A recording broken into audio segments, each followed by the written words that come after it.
Zone. Welcome.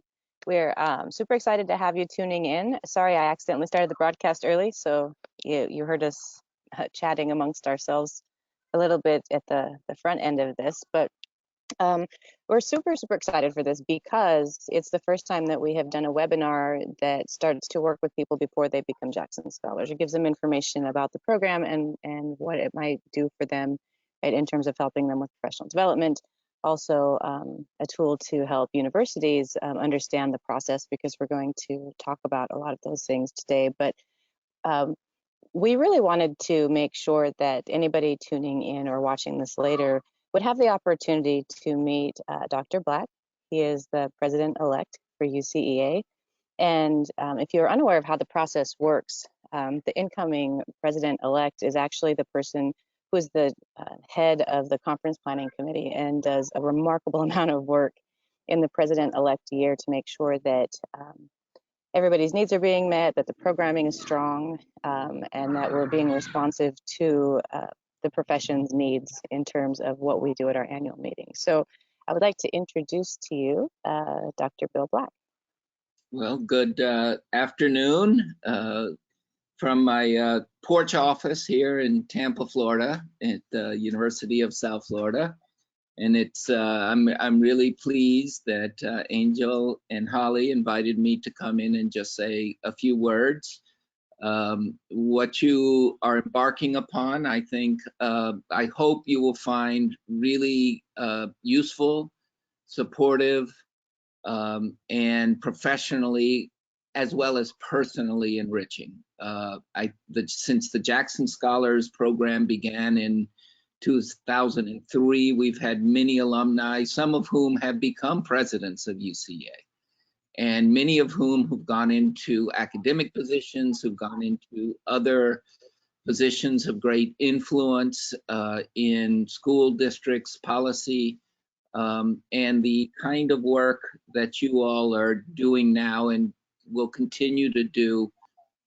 As always, it is incredibly important to so many communities in our country, and given the background and situation we're in right now, you see processes of marginalization and lack of access becoming even more acute and visible. And so with the work that you do, this becomes, again, a source of hope for many people and strength. And we hope that you can continue your work with the support from UCA. As you know, the Jackson Scholars is really about a commitment to equity, social justice through, if you were to look at the UCA website, through three main levers. One is mentoring. So hopefully you will find mentors here. Certainly Angel and Holly, I know, are wonderful mentors for folks. And reach out to people to become mentors, whether they're official or not. So one of the great things about being a Jackson Scholar is you can email anybody, call anybody and say, hey, I'm a Jackson Scholar. Do you have some time? I have some questions. And knowing UCA, people will respond. So use the Jackson Scholars Network to think about who you might want to mentor. You will be mentoring people through all of this situation, the pandemic, but who might mentor you as well. So build that network of folks. It's also about knowledge sharing. Again, I remember when I was a graduate student, my first UCA, I'd like, ooh, that's, Dr. Mackey. I don't know if I can go and talk to Dr. Mackey. She's so well known, or whomever the case may be. Again, you're a Jackson Scholar. Reach out to people. If you know academics, they love to share the knowledge that they have, sometimes too much. And so please use this as an opportunity to do that, as well as build any other kind of educational opportunities that you might have come available to you. And again, as we sit here in our apartments, our houses, I think reaching out to others through the Jackson Scholars and the opportunities you have at UCA, hopefully you will find a way to continue to use UCA as a home. And I say that as a segue to what Dr. Mackey had said. Part of my job as president-elect is to plan a convention. And if you've seen our convention theme, it's titled Rebuilding Home, Coloniality, Belonging, and Educational Leadership. So as you move through this process, I hope that UCA can be a place of belonging for you.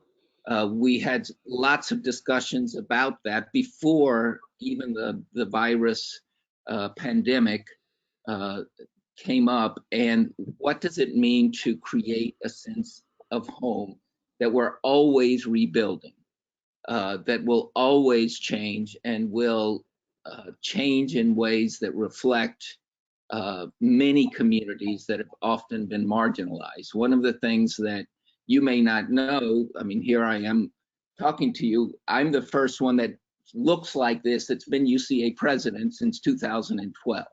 UCA has had commitments to scholars of color and to people taking up leadership roles. So please feel like this can be a leverage point for rebuilding home where you are, as well as creating UCA as a place of home, as well as a place to engage in very challenging discussions about knowledge, who controls knowledge, who's able to disrupt knowledge, what are the new kinds of knowledges that are needed to align with our own lived experiences in our communities.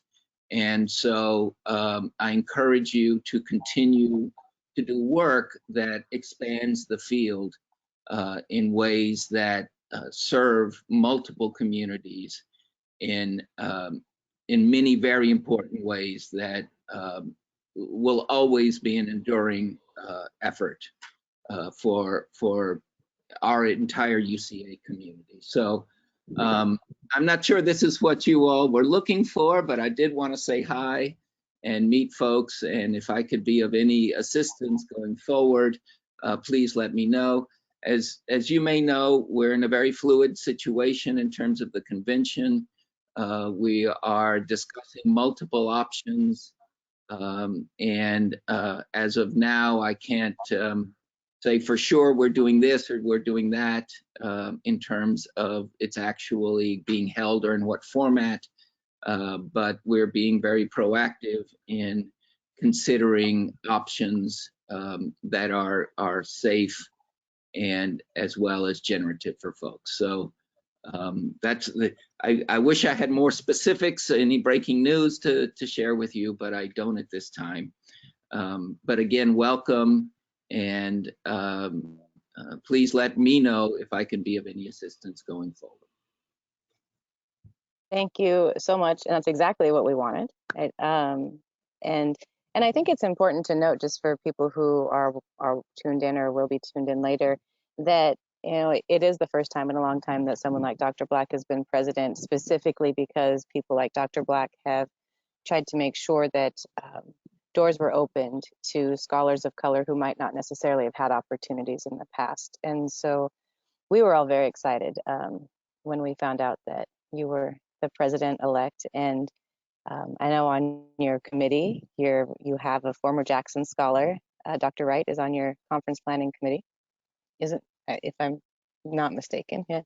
And so there are a lot of ways to connect in. So you are welcome to stay on with us, and you are welcome to talk whenever you feel like talking, being president. But if you have something to do, we also understand that, right? And we will not be offended if you need to tune out, but you're welcome to join us.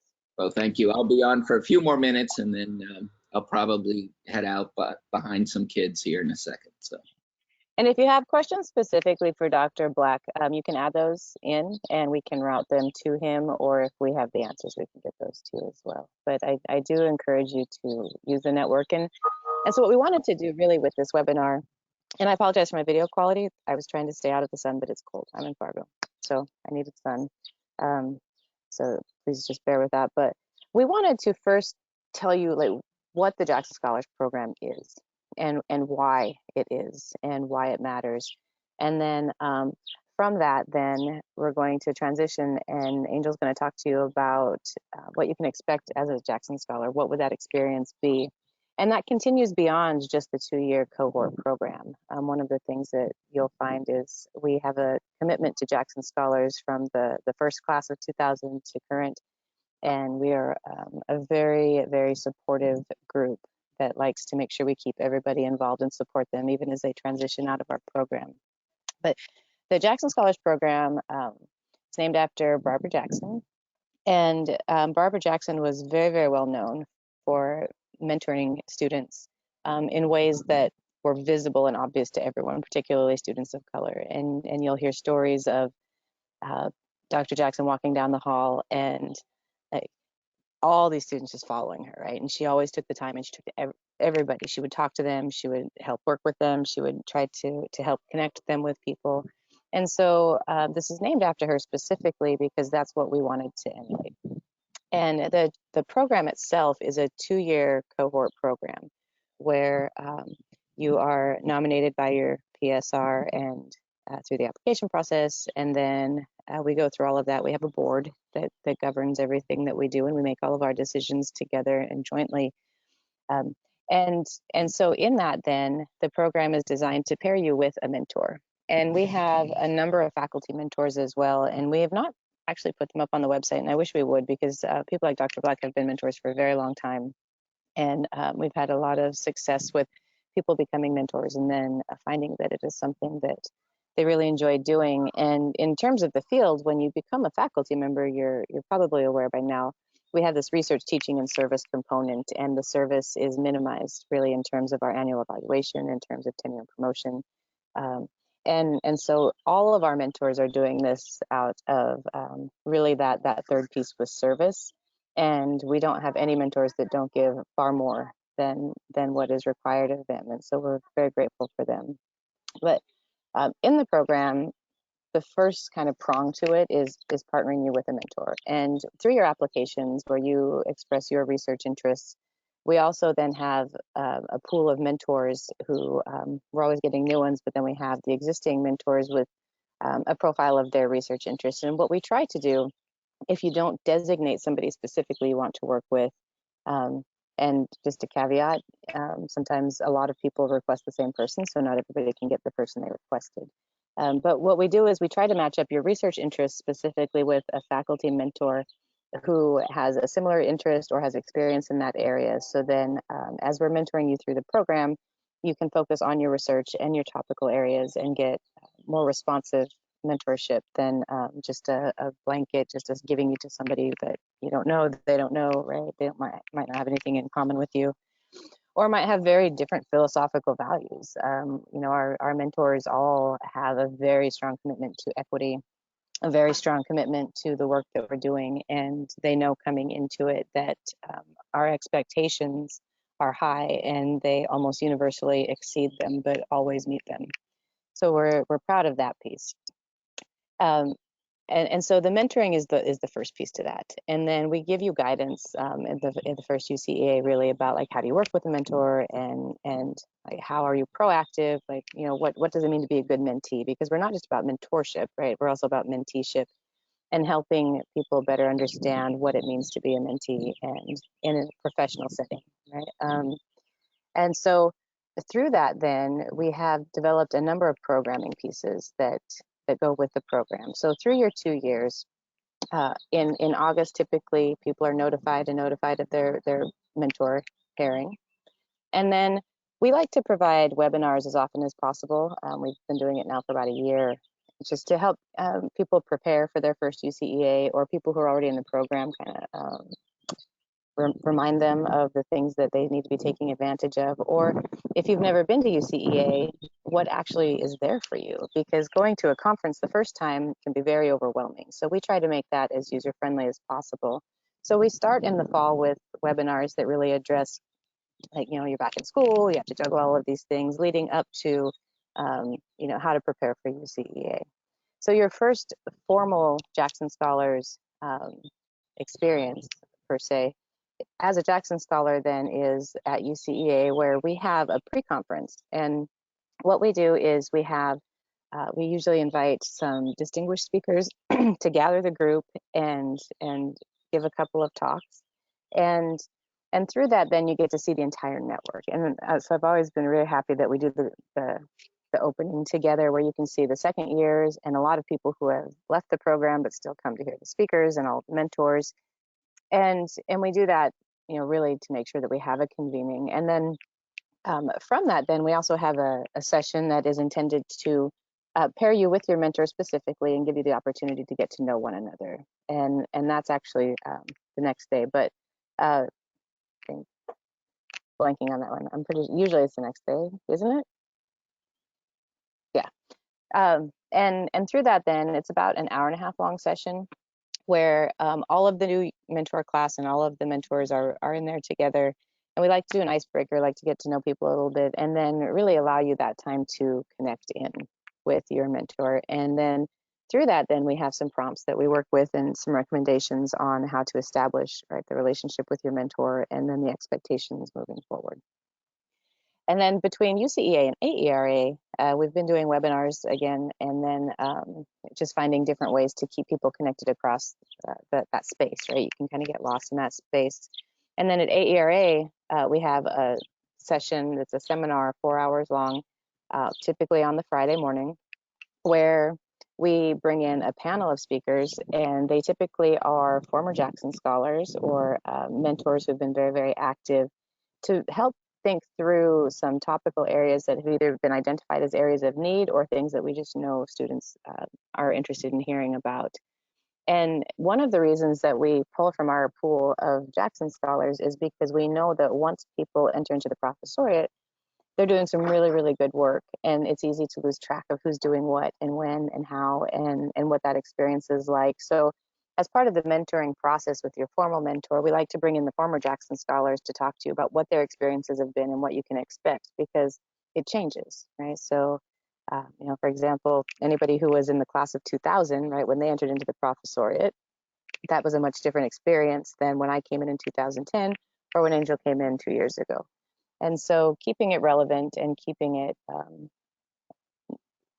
something that's useful for you, and then making sure that we're highlighting people who are doing good work who might not otherwise be noticed, because their work is very important to the work that we do. And then we have breakout sessions, and we typically use UCEA to think about preparing for jobs. How do you interview for jobs? Like, what does a good CV look like? And the things that you would need to do, because as you move further along in your program, fall is when you apply for jobs. And so we've really taken a focus at UCEA, once everybody knows one another, to focus on that aspect of it, so you're prepared. And then at AERA, we thought that it was a really good time to focus on writing and research and kind of the technical pieces to what it means to be a research faculty member or a clinical faculty member engaging in research, right? And even thinking through, like, how does that connect to teaching and whatnot. So we've designed AERA to be an intensive workshop where people can focus on skills that they specifically would like to acquire. And then we do encourage as well, all of the scholars meet with their mentors then, and we have a number of mentors who come to those sessions, as well as Jackson Scholar alum. And so that would be your first year. And we're going to get into a little bit more depth in it because it's more nuanced, but it's just kind of like what to expect. What do we do? From there, then, there's a period of time that it can feel like nothing is happening again until the second UCEA. But that is not the case, because as a second year Jackson Scholar at UCEA, there's a separate event that you participate in and that we hope first year Jackson Scholars will attend, where you will present your research, and it's almost like a mini conference. And then we have the people who facilitate in those sessions meet with you afterwards to give you feedback on your paper and as your group. And so the first UCEA can seem like there isn't really a lot for you to do, but really it's bringing you into the field, helping you get to know who people are, helping you understand better what we offer. And then as we move through that, working with your mentor, working with your faculty mentors at your university, you'll develop your original research that you can then present at the second AER or UCEA conference. And so that's also done during the pre-conference. So I had said we have the welcoming for everybody. That's when we then break into those research paper presentations. And so, and then in the afternoon, you work with your mentor individually. And uh, our favorite, my favorite, I assume everyone's favorite event that I held off on, saying in the first round of here's what you can expect your first year, is the recognition ceremony that we have. And what that is your first year, of course, you'll be recognized as a Jackson Scholar, but we're always very excited because it's the opportunity for our second year scholars to receive their Jackson Scholar pins. And so we have a speaker, usually a Jackson Scholar who is recently in the field, to talk a little bit about the program and their experiences in the program. And then we have all of the faculty, all of the mentors, almost anyone who's ever had anything to do with Jackson Scholars in the room, right, who are there to both recognize the achievement of becoming a Jackson Scholar with your first year, but then to recognize the fact that you have now gone through the process. You're in your second year, you have just presented your research, and we want to make sure that we bring everyone together to recognize how important that is. And then we have a reception afterwards, which always has great food. So there's that.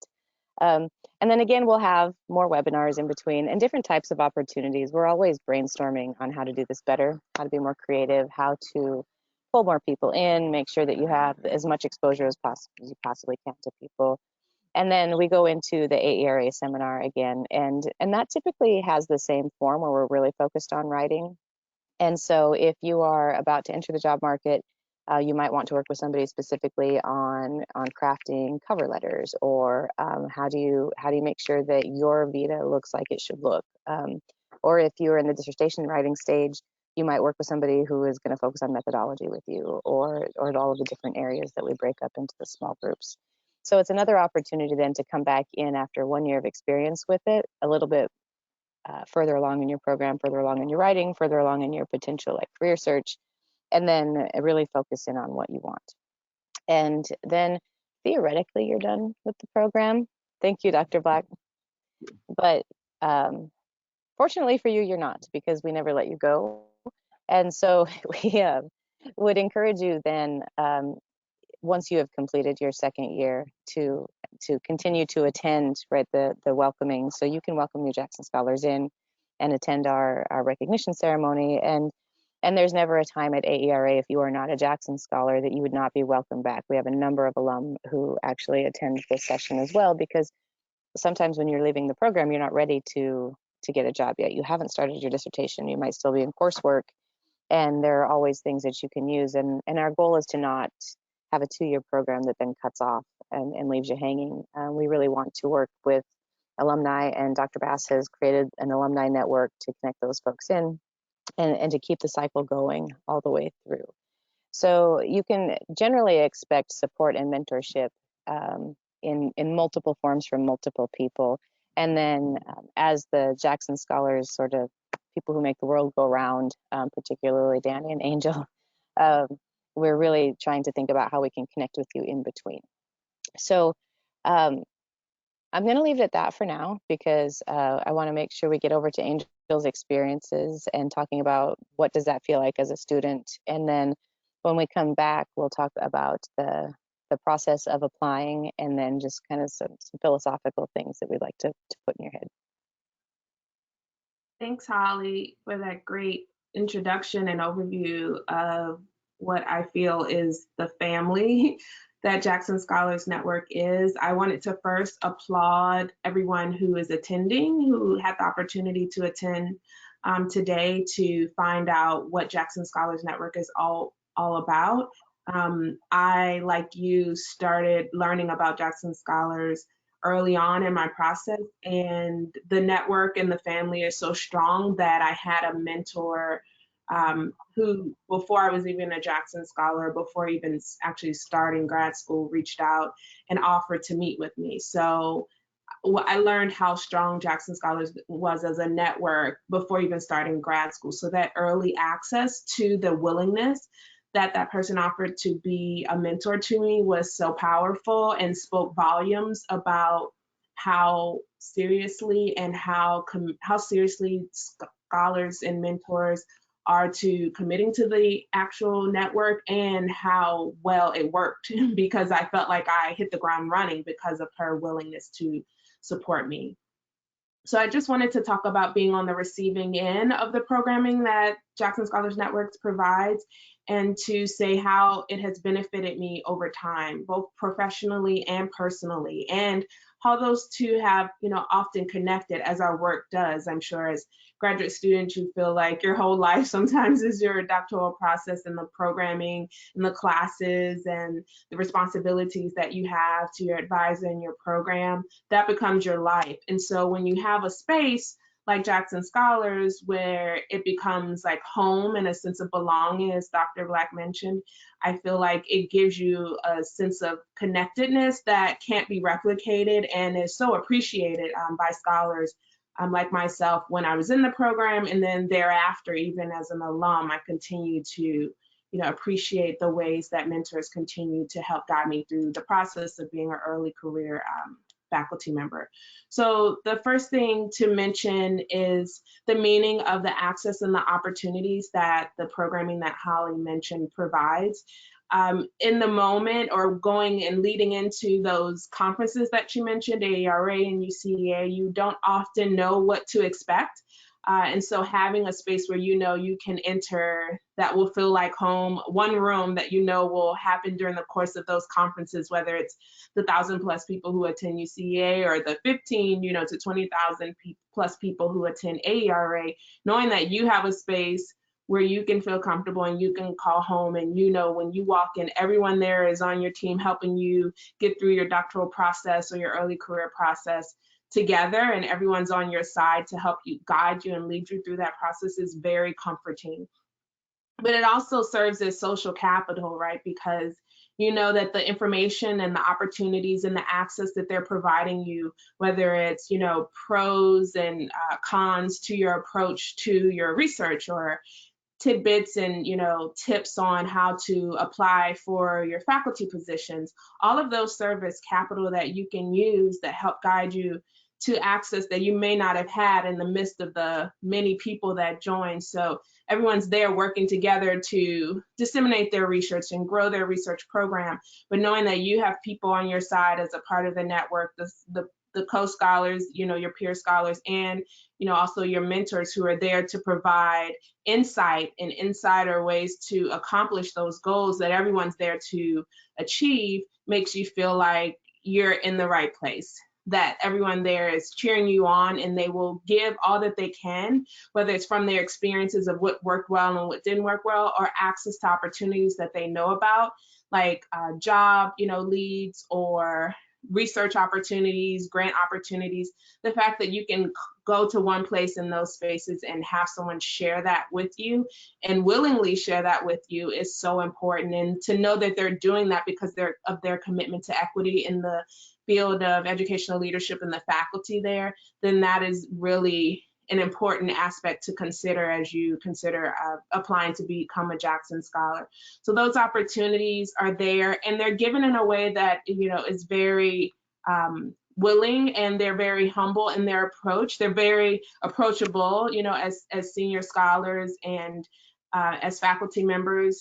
They're all willing to help you understand how you can make use of all of the resources that you've been given, because that can be equally overwhelming to know what to pursue and how to pursue it. So their willingness to give you tidbits and tips on how to accomplish that, and how to be mindful of your planning, how to strategize your approach, how to plan when to pursue different opportunities. All of those things are nuanced ways that can help, that can make or break your success. And they're all there wanting you to be successful, so you know that the feedback and the guidance that you're getting is something that will help you along the way in that moment if you're a scholar, or after when you're an alum and you're still navigating the process of finishing up your doctorate studies or of going into and building your research agenda as a new faculty member. Also, I wanted to mention the value in mentoring is what you receive, but I always make sure to impress upon scholars the reality that mentoring is a two-way street. So it's important to respond to your mentors and respond to your peer scholars in the network in your cohort at the time. It's important to keep others, abreast of what you're doing with your research, both your peers and your mentors, because that can help them understand what's new and different and emerging in your particular research interest. And you might find alignment between that in the way that can, along that two-way street, as you're sharing information with them about your progress, that can lead to opportunities as well. I know of several mentor scholar pairs who have gone on to produce scholarship together because of their work in their meeting and their connection and their consistent collaboration over time has led to publishing and writing opportunities. So it's important to remember that mentoring is a two-way street, and that it's not just necessary to think about that as far as what you can get out of it for publication opportunities, but also remembering that mentors are giving their time, their effort, their interest, their attention to you as a scholar. And so to give back to them in a way of staying communicative, staying engaged, helps to give them something out of the process as well. So that you'll often hear mentors saying they love being a Jackson Scholar mentor, or that they are fulfilled meaningfully from the aspects of mentoring that they get to be a part of as part of the network, or that it encourages them to see scholars of color continuing in their footsteps or similar areas of interest and research. It encourages mentors to see that younger scholars or earlier scholars in the field are continuing on the work in the areas that they have interest. So it is encouraging in both directions for both the mentors and the scholars. So just want to continue to keep people mindful of that as you embark on it. It's a 2-year commitment. And so while we ask and hold mentors accountable for giving their time for 2 years, we also ask the same of the scholars so that they stay engaged for the 2 years through the programming that happens at both conferences, but also in between. We don't expect that, that there's radio silence in between those 2 conferences. We expect that mentors and scholars maintain some level of consistency, and they, between these pairing of mentors and scholars, decide what that consistency looks like, if it's a bi-weekly phone call, or if it's a monthly or bi-monthly video call, or if they talk to each other or keep each other abreast of what's going on via email. We let, of course, the mentors and scholars decide, but we do ask that it stays consistent on both parts to make sure that everyone is being fulfilled and making great use of the access that the network provides. And then I'll also mention how important it is to use the entire network. Dr. Black mentioned some of that access that you can get from being able to say you're a Jackson Scholar and knowing that the entire UCEA community knows what Jackson Scholars stands for as a network, and that you'll often, I would say 99 if not 100% of the time, be able to connect with senior scholars by, including that in your introduction to, they will understand you're seeking guidance and you're seeking, genuinely seeking support and understanding and insight, and you will always get a positive response of willingness to continue to get information, not just from your paired mentor, but also other mentors in the network. It's happened for me countless times. I mentioned before how it happened before I even started grad school. And then thereafter grad school, I continued to reach out to Jackson Scholar mentors. They continue to say yes. Just recently as last week. They're always willing to share. And it's really a comforting feeling to, again, have that network of cheerleaders on your side who are willing to offer anything that they can to help you navigate, the process of doctoral studies, and then later on as you enter your early career. responsibilities and all that comes with those. And lastly, I'll say that we work hard to be a responsive network. So we do have some signature events and signature programming as a part of the experiences at both conferences.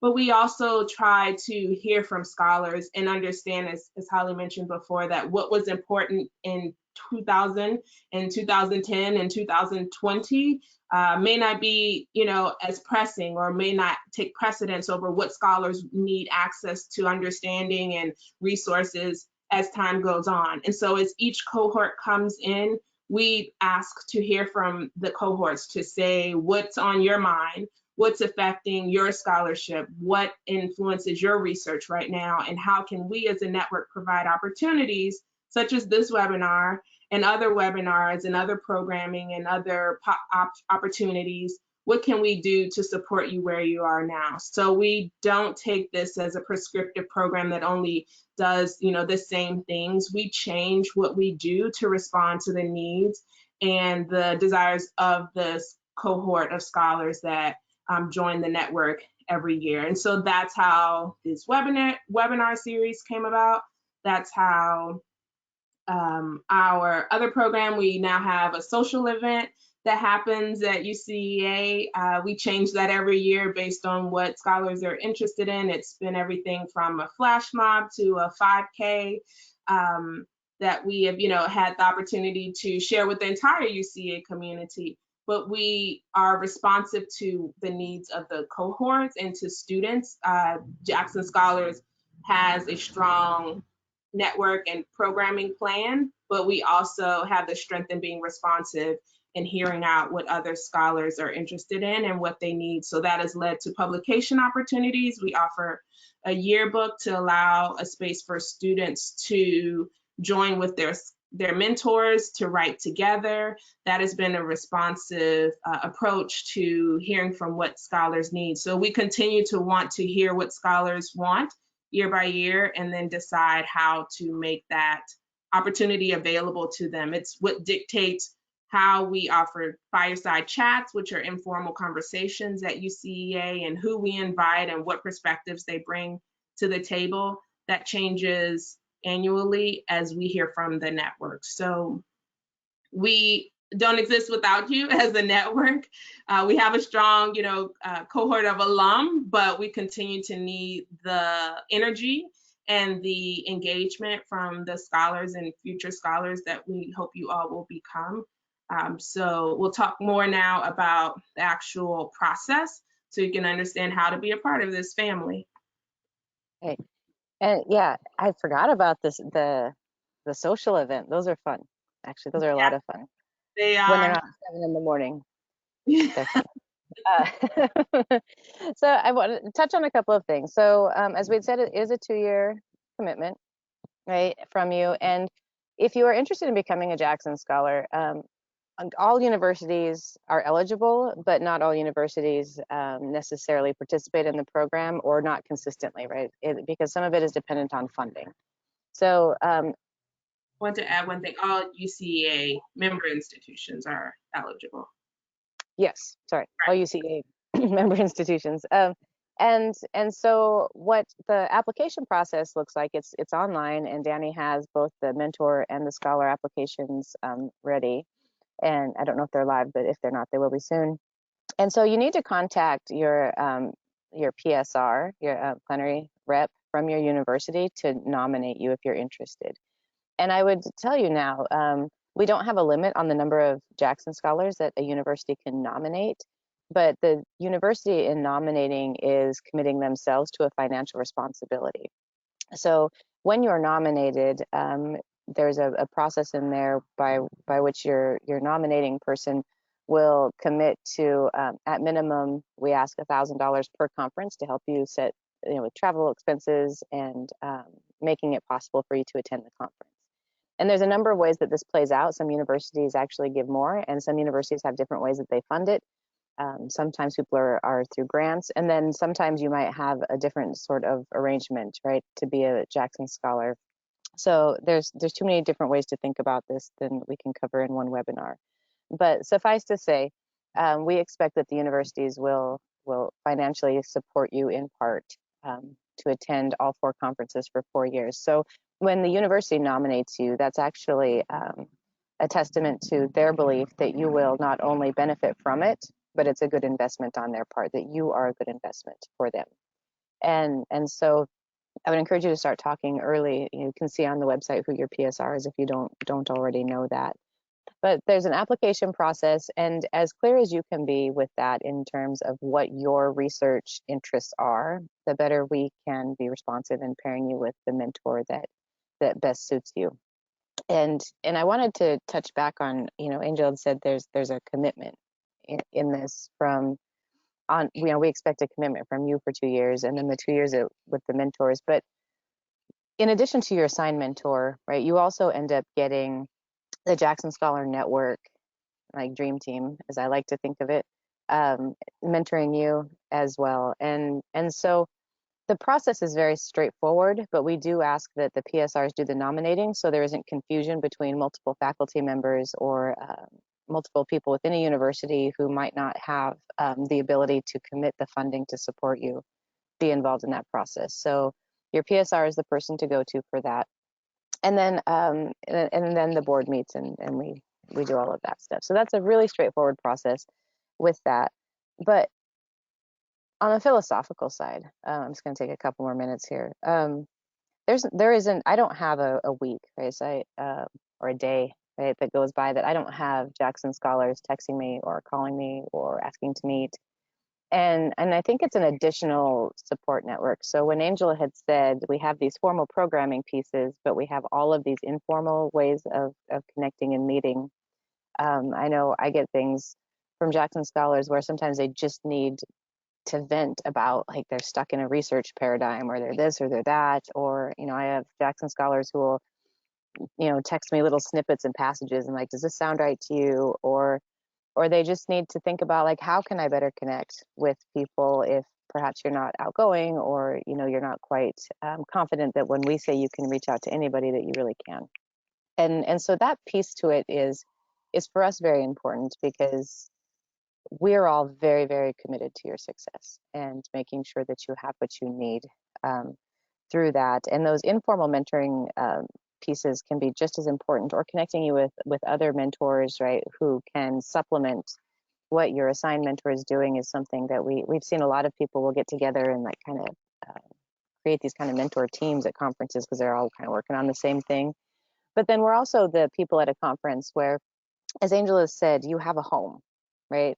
And, like, everybody is absolutely crazy about you. That's just it. We love Jackson scholars. We love working with Jackson scholars.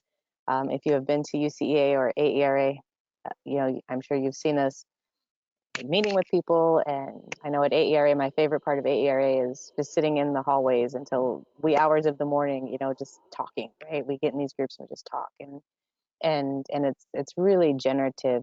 But then you also have somebody that can introduce you to somebody that you might want to know, right? And so we always tell Jackson scholars, if you see us and you need to meet Professor so and so, or you need to do this, you need to do that, we're also kind of that first line of contact for some people who may not feel that they can just go in, or they can just go up, or perhaps you don't know anybody else at the conference, which happens to a lot of people. You always have a group, right? And so we like to tell Jackson scholars too, there's these formal pieces, you've got the mentoring pieces, we've got all the stuff we do in between, but then there is never a time at these conferences when we're standing there and you're by yourself that you are not welcome to come and join our group, because that is what we're committed to, is building a scholar family, right, that is committed to ensuring that all people are welcome, that their voices are heard, that their research is seen, and that we don't have these silos that go up that start to put some people here and some people here and some people here, and nobody's really talking. So we really work as a conduit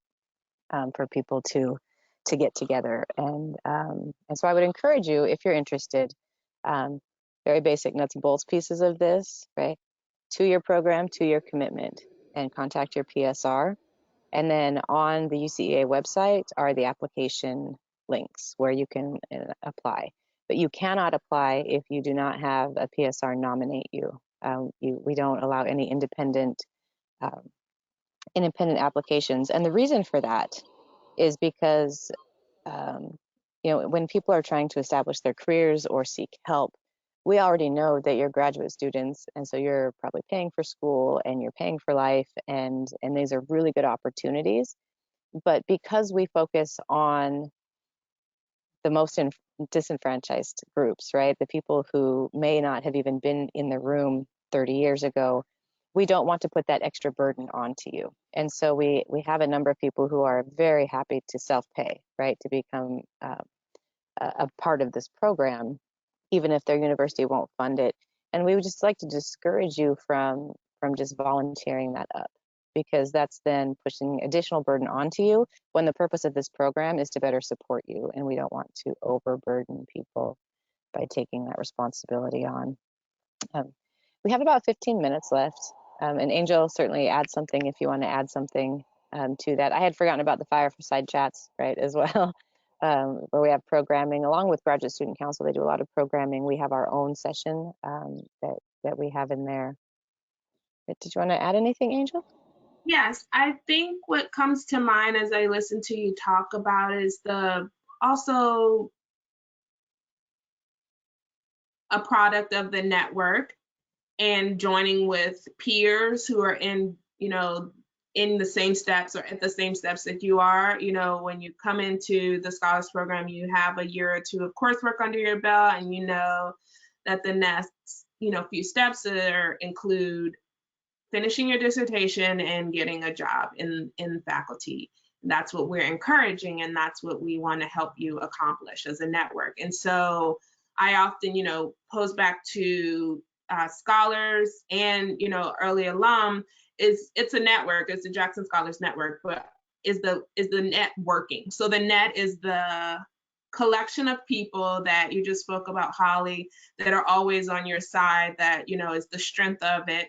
That's the net, but what are you putting into it to make sure it's working for you? So that takes you making use of your access to the opportunities to meet scholars who are who may be doing similar work, in addition to hearing from the mentors. But I've seen, time and time again, and have also been a part of the networking when scholars come together and write together and publish together. And those are the pieces that the mentors let us know will be, very important in your next steps in trying to, secure a position in faculty. So I have seen, quite a few groups of scholars work together to write, manuscripts and articles, to compose book chapters on their experience as co-mentors even, and also to write and propose sessions at conferences at UCA and AERA, and be successful at it. And then that has led to other publishing opportunities. So that's the networking. It's getting the help as you're in your doc program, and then as you finish your dissertation in your doc program, thinking about what you need next. That next level of productivity is around scholarship, both in presenting and writing, and that is also part of the Jackson Scholars Network. So just wanted to impress, that benefit, impress upon the audience and those who will listen later, that benefit of joining any type of networking opportunity to make sure it's working for you in a way that matters moving forward in your next steps and next goals. So, because just to be a part of the family passively, or, actively in the mentoring piece is just one part, but you can take your next step and be intentional around your scholarship, which is the important part of us being in the academy. You can take that next step if you put the work in. That's that part of that network that I just want to always remind scholars to think about, and, alum, and I've been a part of continuing, that tradition of the power of the network as well. Yes, I agree. So Danny, do you want to go ahead and go to the Q&A? I have some questions for you both. We're going to start with Holly. Armin, who is at Illinois State University, has a great question, and I think this is perfect for you. Armin's research interest is how education has been used to sustain colonialism in Puerto Rico, and wants to know if there is a space for that type of research at Jackson Scholars Network? Right. So yeah, that is an excellent question, and I would start off by, anybody with these questions, there's never not a space for your interest. And if people have never heard of what it is you're trying to do, that's exciting for us because we're like, okay, right, this is cool, right? But particularly with what your topic is in coloniality in Puerto Rico, right, there's a number, and there's just a special issue of EAQ that focused specifically on coloniality. Um, and I'd already mentioned James Wright. He and Muhammad Khalifa are doing work around that. I can't just name drop for this whole Q&A time, but just when you say that, and when you say in the context of Puerto Rico, there's a number of scholars that, as I was listening to the question, came to mind. So there's always a space for it, and part of what we do is help you kind of refine your thoughts and focus in a way that allows you to study what it is you want to study within the context of the existing literature, knowing full well that these topics that are emerging are exciting and can contribute a lot, right, to the research that exists in order to build our understanding in ways that we need to have as the world keeps changing so quickly. And I have one for Dr. Nash. Angel, one highlight and one low light from your scholar experience. Lowlight had better not be working with Dr. Mackey if your first year is. Well, for low light, it does say, if any. Right. I'm going to put the most virtual NA in that, not applicable. There is no low light. Maybe that it doesn't, go on forever. Like, and even in that, we take it on with us as we continue to, once you're in the network, you have these connections forever. So I can't even say that that's the case because, the people I talk to most often are my Jackson Scholar alum friends, quite honestly, it's professionally, but has completely become also my personal, network, including Dr. Mackey. So no, it's not a low light. It's part of the highlights that it continues on, like your work. Most of the people I talk to are Jackson Scholar alum. So as far as highlight, it actually goes back to the way I was going to add on to what you just mentioned, Holly, about that question about, is there space in the network for my research? That's probably one of my highlights, is that not only is there space in the network for every scholar's research, it's the one place, if no other place that you experience, it's the one place that your work will be affirmed.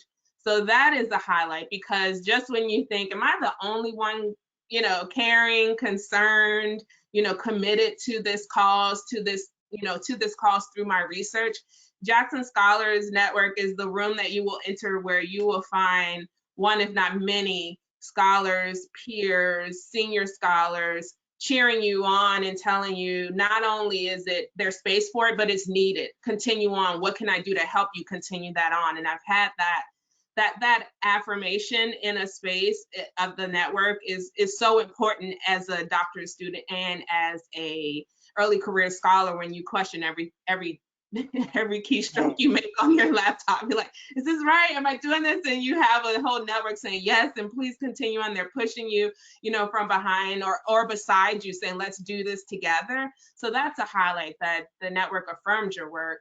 Another highlight I just mentioned is like that the network continues as as you become an alum and you continue on in your different paths, like particularly in our current state, like needing people to connect with, like this has just gone virtual in so many ways, right? We just had a virtual meeting of scholars, over close to 60 people joining us virtually last week to host what would have happened at AERA. We were able to host it virtually.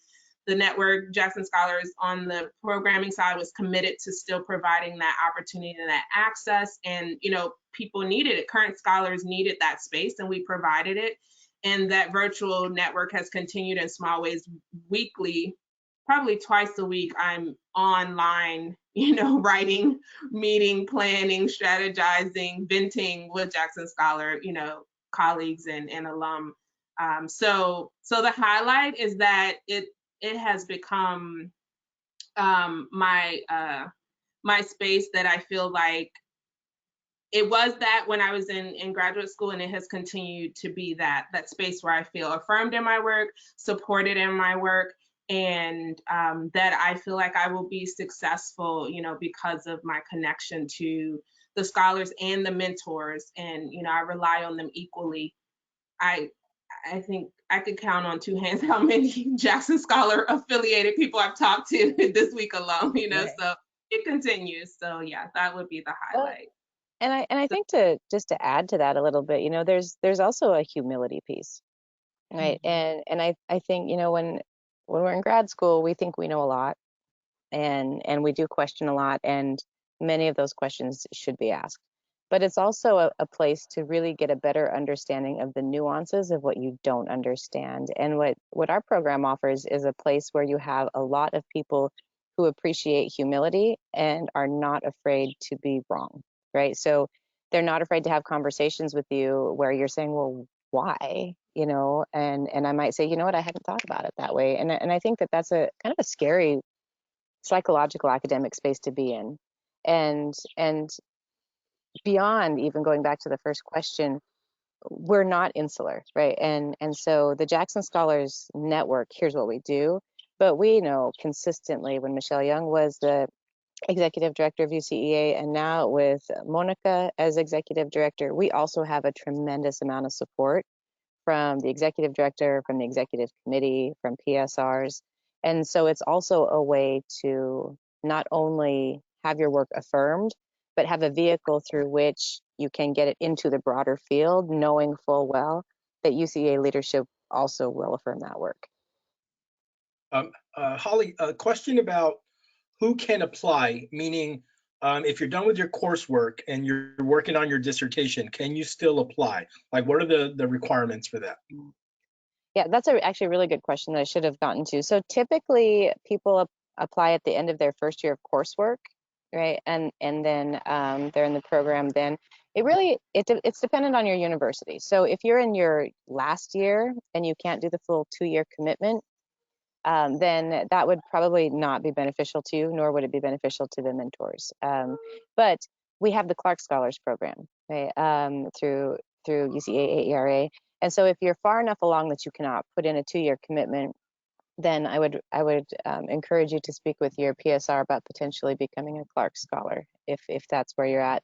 But my perspective on it is sometimes I think people who are a little bit further along get more out of the program, particularly in preparing for job talks, things like that.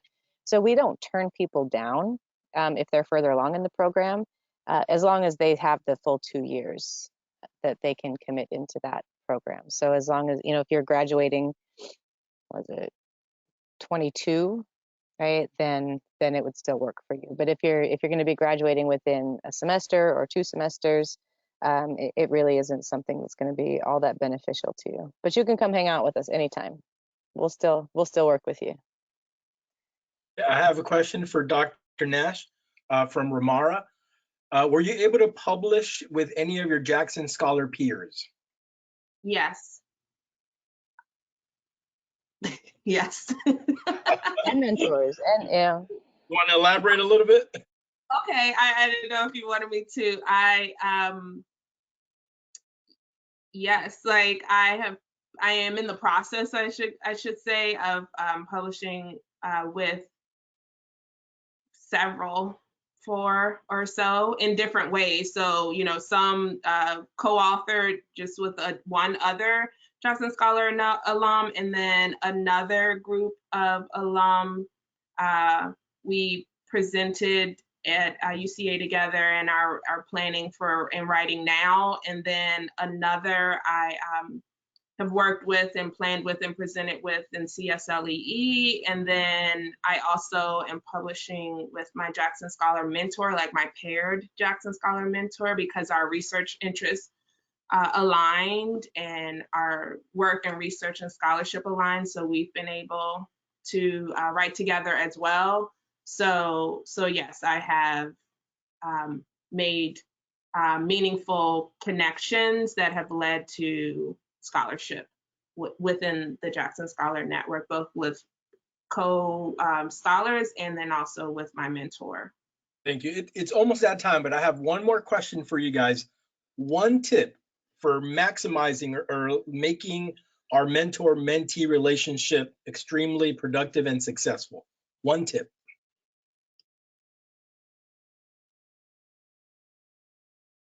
I can start, I guess. Yeah.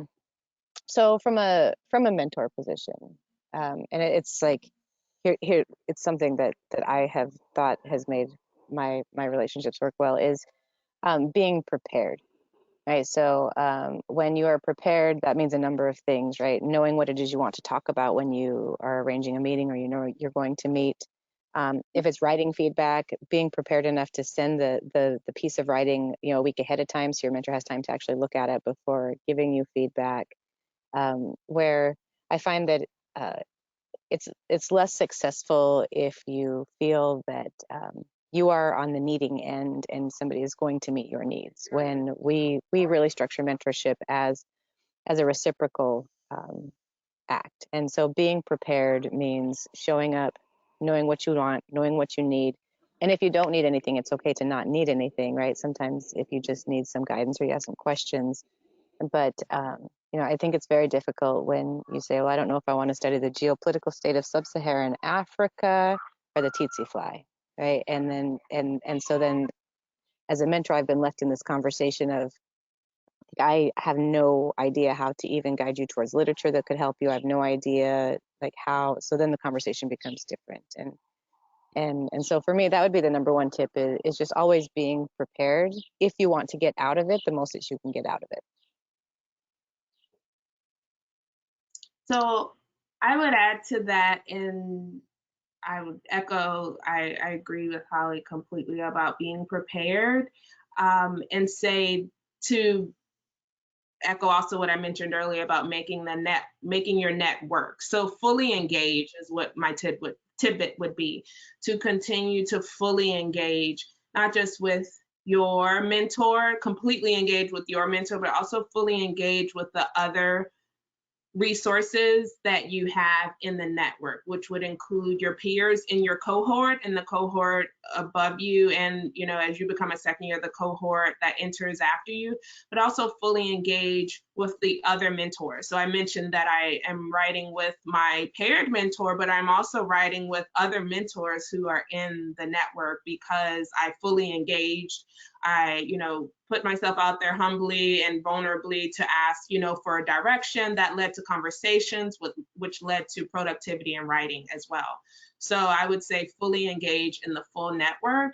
And if you don't know how to, rely on the network and your paired mentor to help you do that, and questions that I have about things during my doctorate program, but especially now as an early career faculty, I continue to rely on the network to help me navigate those. I text, call, email, including Dr. Mackey often because I'm fully engaging in the network. So that's what I would say, fully engage in it.